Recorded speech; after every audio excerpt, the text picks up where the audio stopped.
All right, week 7 preview. We got the Bears. We got the Saints. There's always a storyline to be had. We got Caleb Williams and Spencer Rattler with former Oklahoma Sooners. 2021, Caleb was the backup. Spencer Rattler was considered by many a first overall pick, at least a top 10 pick in the upcoming NFL draft. Things changed a little bit. Let's jump right into this thing. Bear down, sports making Chicago proud.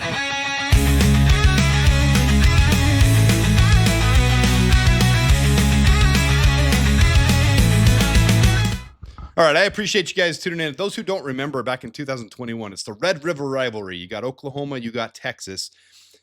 Oklahoma's down a little bit. Spencer Rattler had thrown his interception in that game. Lincoln Riley decided to pull Spencer Rattler and played Caleb Williams. You can see Caleb Williams went off for 2 touchdowns. We'll let this thing play right here.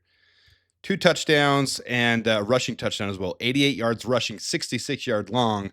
And then 2 touchdowns, came from behind and won 55-48. So that was a huge pivotal moment for Caleb. He talked about in his pivot interview, let's take me off and let's bring that up. I just think it's fun to show this because it shows Caleb's competitiveness and it gives us a little insight to this rivalry we have now. So this is Caleb when he was on the Pivot podcast before the season. The most recent one was Oklahoma when I didn't start. That one was real tough for me because when you made a decision to go to Oklahoma and Spencer Rattler was already there. Yeah. And that was just at the time when you made a decision to go to Oklahoma. Yeah. Spencer Rattler was a projected first-round pick. Yeah. The next year. Yeah. You had to pivot because they decided to start the guy that was supposed to be a first-round pick that year. Is what you're saying? Yeah. Why'd you choose to go there then? Development. So you thought that... I'd known that Lincoln was the best in the country. So why did it hurt you, though, that the incumbent... Because I was the best in the country. Explain that to me. You make a decision to go to the school that has a starter that's coming back, that's supposed to be a first-round pick. I told many people before I went there, and there's a backstory to it also. Why I was so fired up. I told people before I went there that I was gonna start and play and beat him out. I thought I'd beat him out in spring, and he was projected #1 and all of that. So he started for 6 games, and so I prepared. I kept preparing. Lincoln told me keep going. It's something that I didn't understand. Those 2 words I did not understand when he told me because I wasn't asking him. I wasn't coming to him to beg for playing time. I never came to him. I came to him and asked him, how do I do it? How do I beat this dude out? Because he never let me get reps with the first team. He never let me get reps with, the older guys and things like that. So I took advantage of my reps. I got after it, I put my head down. And at a certain point, I felt like, I beat him out.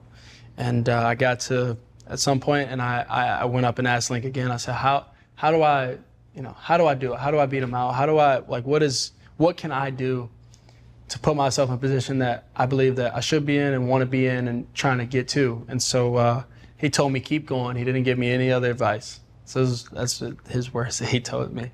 And at the time, I was so angry, so frustrated because I didn't feel like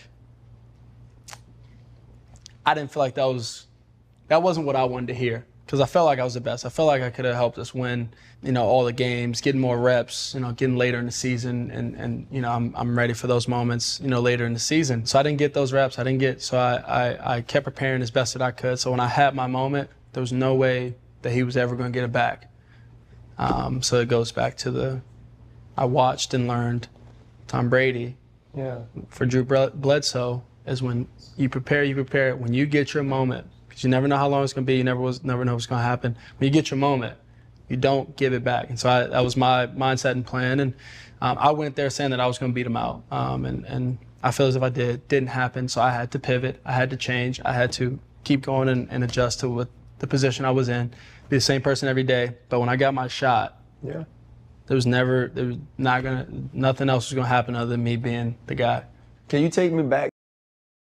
As we know, Caleb would go on to win that game, the come from behind victory, and he would never give it back. So Spencer Rattler, ended up having to transfer the next year. Caleb ended up transferring too and following Lincoln Riley. You can see both of them went their own directions. Caleb went to USC, where he won the Heisman Trophy. Spencer Rattler went to South Carolina, where he ended up saying it ended up being a blessing in disguise for him. We'll take me off so you can see his quotes here. He said, on the benching and its impact, I mean, I think it is what it is. You know, we all have our own paths, and, you know, we got to do our best with our own path. So it is what it is. You know, the past is the past. We're focused on the present and the future, but you know, I would say, yeah, that definitely led me to South Carolina. And it was a blessing in disguise, you know, that I got to play with the Gamecocks and develop there and, you know, get ready to go to the league after that. On lessons learned, follow-up questions, he said, yeah, I mean, just how to deal with adversity. I think, you know, that's not the first time a quarterback has had to go through that. So I'm not the only one. But, you know, adversity is the quarterback position. It's what comes with the job.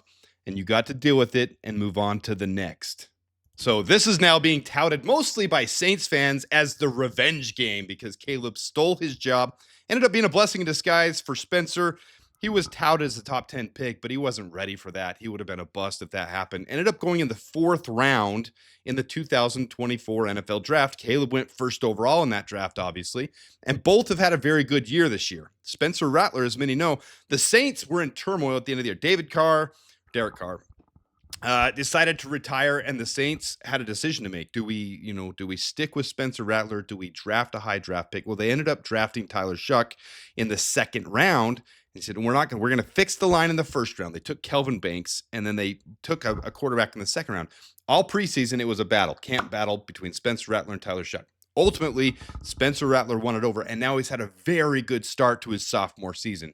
Caleb Williams also having a very good start to his sophomore season. Both of them playing very well in different regards. Caleb, more passing yards per game, more control of his offense. Spencer Rattler, a very good game manager. So he's doing a very good job of not turning the ball over, making sure that he puts his team in a position to win. And it ended up resulting in one win against the Giants, but their team as a whole is a little less complete than the Bears. So this is the revenge game, as the Saints fans are kind of pointing out. I don't necessarily agree with that. I think these two are fine. In fact, the two of them both spoke on it. I don't think there was any hostility, but they both kind of had a little tone. Nothing to read into with that. We haven't really spoke much. It's not. I mean, I don't really speak to Baker and all those other guys that much, anyways. I know Spence was with me, so yeah, we don't really keep up that much. But excited for the matchup. I know he's excited, and we're gonna go out there and have a blast. Right, like a friendship relationship with Caleb, or it's just kind of curious. Cordial, I'll say what's up to him at the game, but I got respect for him. Good player. Overall, at the end of the day, I think it's just two guys trying to take the next steps for their team and the next steps in their career. So I think they're both being humble about it. I don't think this is a revenge game to them, but it's kind of fun for Saints and Bears fans to kind of make something fun out of it. Yo, guys, mid-video, we're going to take a little time out here. If you don't mind going to the link in the description of the video, it's for the sponsor of the channel, Platinum Group Insurance. If you've ever been looking into your insurance needs for your car, your home, anything personal lines related, even your life insurance, go to the website there. Go to the little get a quote box over there. Just put your name, email address, and the subject in there. Contact me, and I'll get back to you, and we'll tell you what we can do for a quote. Quotes are no obligation and no cost. I'm a broker, shop 12 different companies on your behalf. I do business in Nevada, Utah, Arizona, and now Illinois. So if you have any desire to look at your insurance options, just go to the website in the description of the video, www.pgiinsurance.com.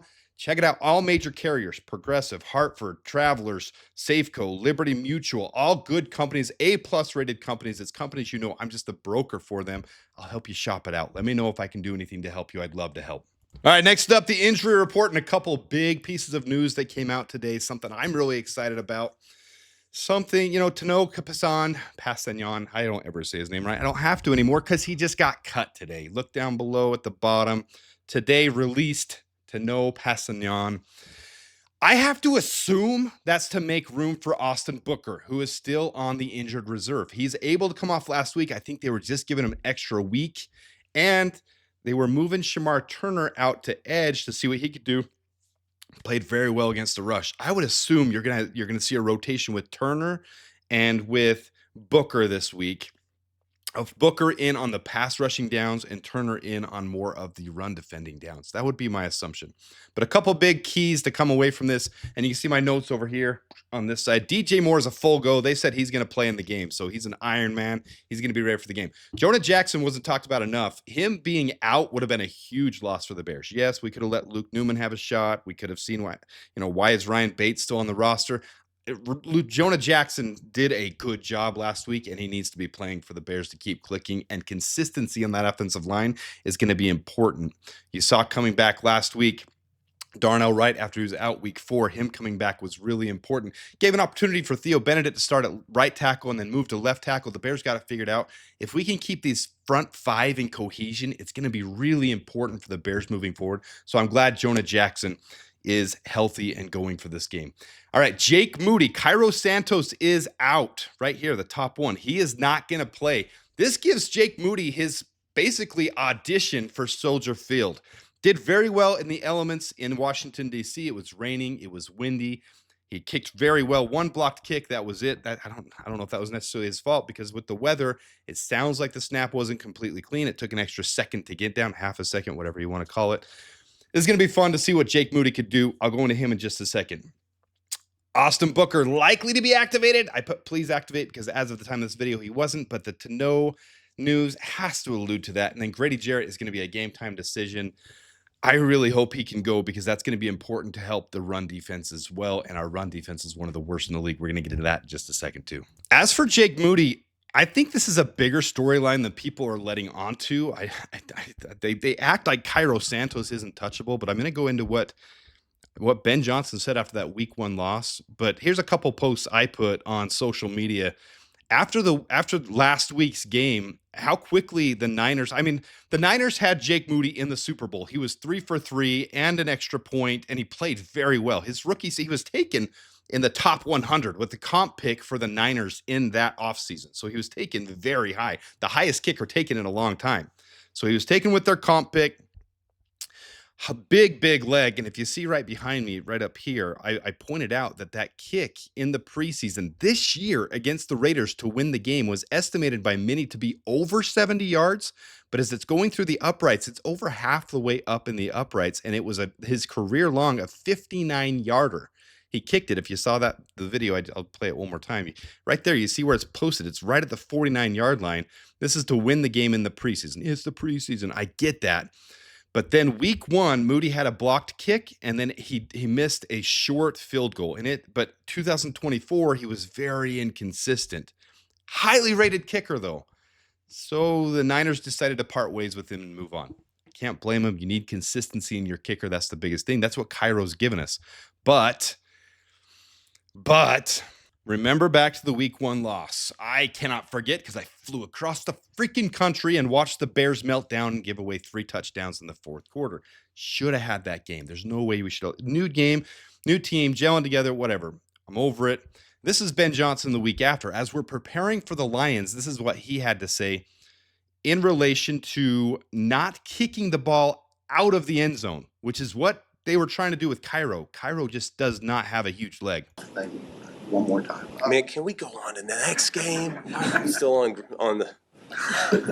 With the new rules, when it doesn't land in the landing zone, it's a dead ball, right? Mm-hmm.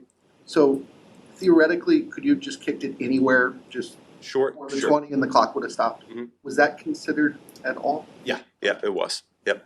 And Listen, last time I'm going to bring up last game, okay? Yeah. I got greedy and I wanted the extra 5 yards. That's why we tried to kick it out of the back of the end zone. Simple as that. I don't know, guys. I'm not reading between the tea leaves here. This is pretty self-evident to me. Could Cairo have come back this week? I don't know. I don't know the answer to that. His quad injury, I don't know how severe it is. I'm not a doctor. I'm not there in Hallis Hall. What I can say is Ben Johnson was irked. He says, I got greedy. He's doing the politically correct thing.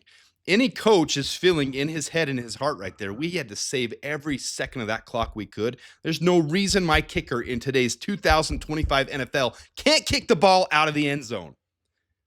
Cairo Santos didn't do that. Ben Johnson says, I got greedy.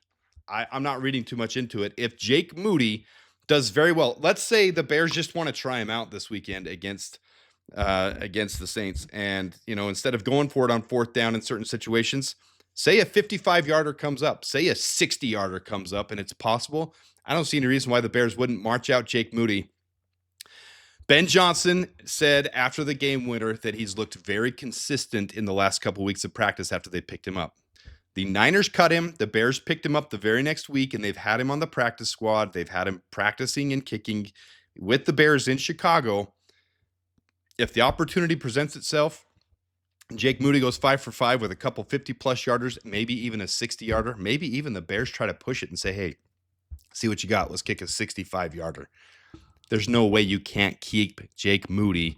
He's big leg. It's not like this is some kid off the street. This was a highly touted kicker. I do think this is audition, and I think this is a big implication here for the Bears. All right, let's get to the little stats of this, and then we'll get to my score prediction, and then we're going to wrap this thing up. I try to keep this thing below, not too long. But here's the Bears offense versus the Saints defense. These are the stats you want to know as we go into the game here. Bears offense has become a top 10 offense, 25.2 points per game, which is very solid. Yards per game, 338.6. Rushing yards per game, 110.8. And passing yards per game, 227.3. Nice thing is turnovers were limiting, 0.8 per game, 8th best in the NFL. The Saints defense, on contrast, is not a great defense. So this is where the Bears should have the advantage. Our offense versus their defense. We should score a decent amount of points in this game. They're 26. They allow 26.7. Yards per game, they allow 327.3. Rushing yards, 114. Passing yards, 213.3. And they only take away 1.3, which is top 10. Not as good as the Bears, but it's good.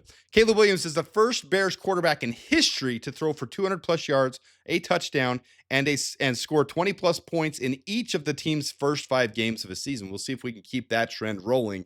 That's a great thing to shoot for every week. 200-plus yards, touchdown, score 20 points. Every week, consistency, that would be very solid for the Bears. On the flip side, you see Kevin Byard behind me there. The Bears defense, you've got to take the early start of the season and kind of put it in context, because the 52 points we gave up against the Lions really skew some of these things, but there's some really good things happening with the Bears defense. For example, number 1 in the NFL in takeaways per game. The Bears lead the NFL in takeaways per game with 2.4 takeaways per game, and their net plus minus takeaways per game is 1.6. So they're taking away about 2 more takeaways than the other team per game, which is going to lead to continued success. So the Bears on defense are allowing 28.2 points per game, but again, the Lions game skews that. 369.4 yards per game is 26th. 31st in run defense. That's the big thing to focus on there. The Lions throttled us. We really did well against the Commanders. The Bears need to start stacking these things with Dennis Allen and his defense. We'll start to have better rankings. We'll bring that rushing yards per game down as we keep doing what we did against the Commanders. Good opportunity to do the same thing against the Saints and show that this is an area we can improve on. Passing yards per game, only 213.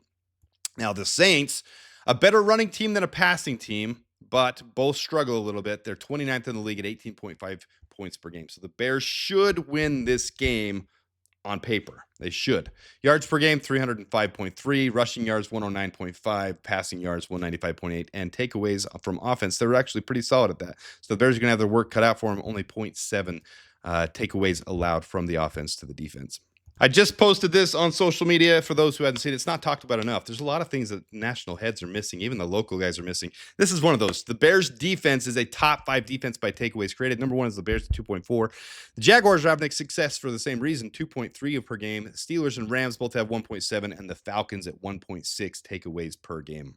2 other little nuggets, if you guys aren't on social media, on the left there, despite being drafted in the 7th round, Bears rookie Kyle Monangai has more missed tackles forced per snap than any other rookie running back this year, even more than Ashton Genty. However, he's only received 22 rushing attempts, had 10 broken tackles in those 22 rushing attempts. So he's doing really solid. And you can see this last game, they ramped him up more.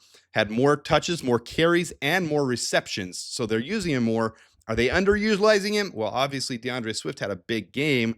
I think they're going to keep working him in. If you listen to Ben Johnson's press conference, they asked about Roschon Johnson and his 1 carry. He said, yeah, it'd be nice ideally, but he's a good special team player, and more touches we give him take away from the other guys, meaning specifically they want to see what they've got in DeAndre Swift and Kyle Monangai. Those are going to be the 2-headed horse, and they're going to keep feeding them. I don't see Roschon getting worked in with what Ben Johnson said today, so it's going to be Kyle Monangai still getting more touches. And then Luther Burden leads all rookie receivers in catch percentage. He's caught 11 of his 12 catches attempts so far, or targets so far.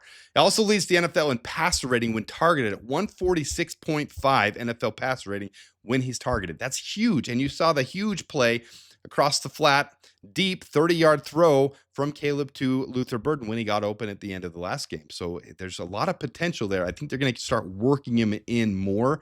They're underutilizing him with only 2.2 targets per game so far, but you've seen his target rate go. He had 4 this last game. I think they're going to keep working that up. Ben Johnson did say Caleb's not focused on one guy. It's not that they're trying to force it to Rome or DJ. They're trying to get him to read through his progressions. But I think there's some progressions, some things where they can start putting Luther Burden in. Maybe start taking over for Olamide Zaccheaus' starting slot.